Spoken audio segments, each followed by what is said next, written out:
చూడట్లే. ఈ క్షణాలు వజ్రాలు లాంటివి. కానీ ఇంతసేపు వీడియో ఆన్ చేయలేరా? రత్నాలు వరకు పొందుతాయి. వృధా చేసుకుంటే వాటి ఇంట్లో ఎన్నడూ తెలుసుకోలేదు. అక్షరాలు గుర్తించే వాత్సల్యం, పాఠాలు బోధించే నైపుణ్యం, జీవితాన్ని తీర్చిదిద్దే కర్తవ్యాన్ని కనపోస్తే అది ఒక గురు రూపం. అక్కడ ఉన్న ఉపాధ్యాయులు ఒకసారి తప్పని కొట్టండి. శాస్త్రమైన గణిత శాస్త్రాన్ని బోధించే రాధాకృష్ణ సార్ కూడా,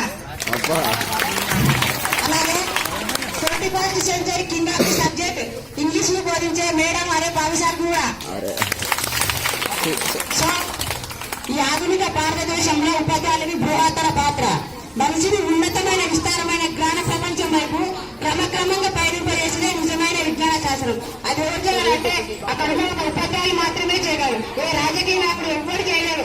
కేసీఆర్ అంటే కేసీఆర్ ఆడ కూర్చొని కూర్చోవడం ప్రధాని ఏం చేయరు. నిన్న అనేది మన జీవితంలో గతం, రేపు అనేది ఒక రహస్యం, కానీ నేడు అనేది ఓ బహుమానం లాంటిది. దాన్ని సంపూర్ణంగా ఆస్వాదిద్దామా మరి ఈ 26 జనవరి సందర్భంగా. సో పాతదనములు పాతరేసి పచ్చి ఊహలు పెరగనిచ్చి కొత్తదనములు ఎదగనిచ్చి పచ్చదనములు చూడనందుకు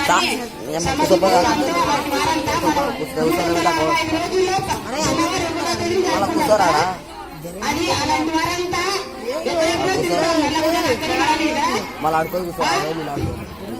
కొత్త వత్సరం ఏమించని కోటి ఆశలు మోసులెత్తంగా తేట ఊహలు పల్లవింపంగా అంటూ ముడిచిపోయాడు. కొత్త మెరుపులకైనా చుట్టు పుట్టుకు అయినా అసలు కారణం మార్పు. ఆ మార్పు నుంచి జనవరి 26 నుంచి సాగనిద్దాం ఈ కొత్త సంవత్సరంలో. అయితే కొత్త నీటిని చేర్చుకుని తరిగెత్తినది వల్లే ఎప్పుడు జాతి ముందు జరిగిన ఎంతకాలం 3 పనులు 6 కాయలు. గతాలు పట్టుకొని వెళ్ళాలంటే ఏముంటుంది? ప్రతి తరగతిలో నేను 7th క్లాస్ అయిపోయినా 8th క్లాస్ వెళ్ళాలంటే నాకు మార్కులు అంటే ఎట్లా? అలాగే గతాన్ని పట్టుకొని వెళ్ళాలంటే విజయం ఒక వ్యసనా నుంచి మరో వ్యసనానికి కాదు, విజయం దిశగా. If you see the moon, you see the beauty of God. If you see the sun, you see the power of God. If you see the mirror, you see the creation of God. So that believe yourself. ఒకవేళ నువ్వు చంద్రుని చూస్తే దేవుని యొక్క అందాన్ని చూస్తావు.